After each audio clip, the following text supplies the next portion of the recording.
Hello everyone and welcome to Slipjoint Sawyer. Today we'll be taking a look at a knife from WR Case & Sons.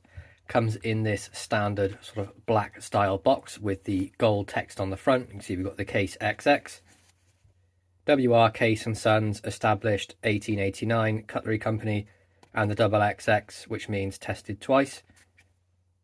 On the side of the box you can see you've got tested XX on this side and again on the other side. And on the base you can see we have made in the USA with domestic and imported materials in French underneath there. WR Case & Sons Cutlery Company, twice tested, never bested, their sort of slogan. And you've got their website information here, and they're out of Bradford, PA, 16701.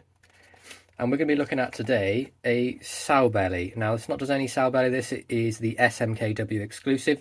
I want to give a big shout out to John over at Thrifty Kniffy for sorting this one out for me. This is not available to get here in the UK, so he did pick this up on my behalf. But we're looking at number 39427, and that is the burnt ultraviolet bone CornCob Jig Sowbelly, and that is model number TB6339. Then you've got SS there for stainless steel. Now it is called the ultraviolet bone, but this is the peanut butter and jelly Sowbelly. And you can see this one was made on May 16th, 2024. Inside the box then you just get the standard sort of paperwork. You get the little brochure there for new stuff coming out, the paper that it comes wrapped in, and then the product information. Pretty standard stuff for Case, not going to bother going through that.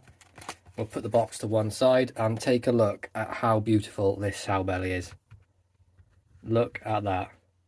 So you can see you've got the ultraviolet in the middle and these burnt parts on the sides, meant to be the peanut butter and the jelly in the middle. So the Case Sowbelly then, we are looking at 3 and 3/4 inches right about closed. So in that sort of Goldilocks zone for me, between 3.5 and 3 3/4. We do have brass pins holding the scales together, and then we have nickel silver bolsters as well. We have this wonderful arrowhead shield with Case stamped in there, and I've got to say this is probably the best fit and finish case I think I've ever received. You cannot feel anything at all bar this sort of spun pivot up here, but of course that's domed over and it's within inside the jigging, so when I say you can feel it, it's not sharp or anything, you just know it's there, and you can only feel the transitions between the smooth metal into the bone. Take a look at that jigging, CornCob Jig. I think it looks absolutely fantastic. On the back then, pretty much the same story, very even with the colouring of this. You've got the ultraviolet in the middle, the browns on the outside, nickel silver bolsters, brass pins, and you can see that colour is wonderfully dyed all the way through. And you can, I love the fact there's little bits of white showing through, little bits of brown here and there. I think that looks absolutely fantastic. And I mean, look at the build quality on this thing. There, I cannot see a gap. I've shone a flashlight torch through it and nothing is shining through. And it came this mirror polished as well. We have brass liners and we have steel springs running down the entirety of the knife. You can see that all the way down there. Termination's good. It all matches up at the edge. Literally nothing at all. And the way the blades fit in there as well. Clip blade, maybe a tad close to the liner, but it's not rubbing. Sheepsfoot blade down the middle, not touching anything, perfect. And then we have the Spey blade over here, which is quite close to the liner, but it's not rubbing. I've checked for rub and they can't see anything on there at all. But there's plenty of space between these blades to avoid any sort of push rub, which is really nice to see. So it's a standard Sowbelly pattern. So Sowbelly Stockman, I should say. So you get the 3 blades, same as you would on any regular Stockman. Just of course you get the Sowbelly frame. The main blade then, we get this really wonderful clip point blade. And this is in the Tru-Sharp stainless steel. I will say the edge grind on the front of this blade is quite heavy compared to the back. I would have liked it to be a bit more like the back. But one thing I really do want to say, this is the first case knife I've had in I don't know how long that actually came what I would class as sharp. It actually wants to cut paper.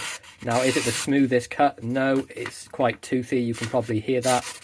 But I've not touched that out of the box and it cuts paper, which is phenomenal. Case have been a bit lackluster with their sharpening, but so I can sort of pass up that little bit of extra heavy grind on the front as long as the knife comes sharp, which is perfect. We have a nail nick on here and a nice little bit of swedging on the top. And of course, we have the tang etch on this. You can see we've got case XX and then the 6 dots, so that makes it a 2024. And this is the mirror polished Tru-Sharp stainless steel. So you have to forgive me, this is an absolute fingerprint magnet. Nice little tip on the end there as well.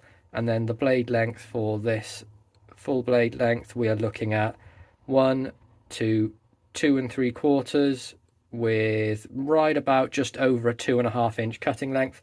So this knife is definitely going to be legal for UK carry, and it's one I'll definitely be using and carrying out and about because I admit it's absolutely beautiful. Nice action on that blade as well.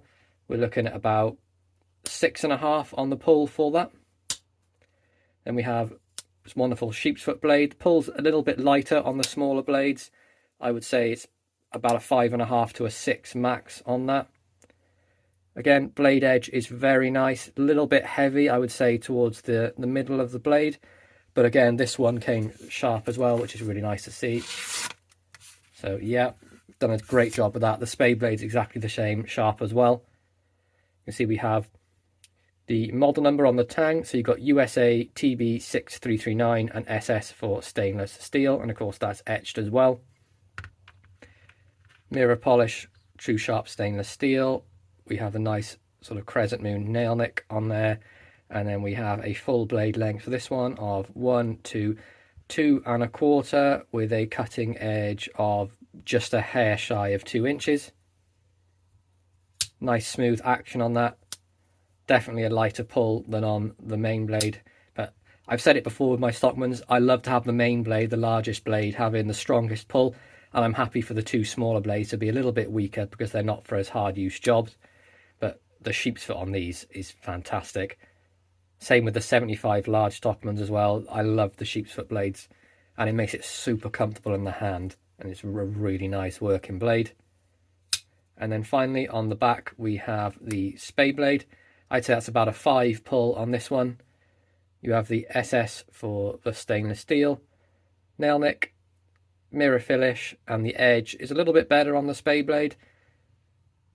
Came pretty sharp out the box as well, and you got that swedging on the top there too. The Spay blade then is right about 1 to just shy of 2 1/4. It's about 1.8 inches on the cutting edge. But an absolutely beautiful knife, and I'm very proud to have this one in my collection. Of course, it's USA made, as all case knives are. It's just superb. So I really hope you enjoyed this review, guys. Please be sure to like, subscribe, and ring that bell for notifications, and I'll catch you in the next one. Peace out.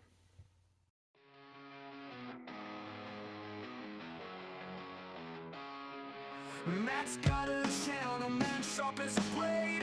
Slipjoint Sawyer is the name he made. Pocket knives until they flow with flair.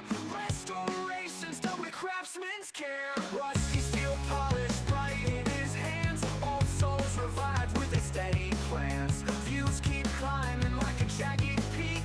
One shot where those hammer sparks they speak. Slipjoint Sawyer grinding through the night.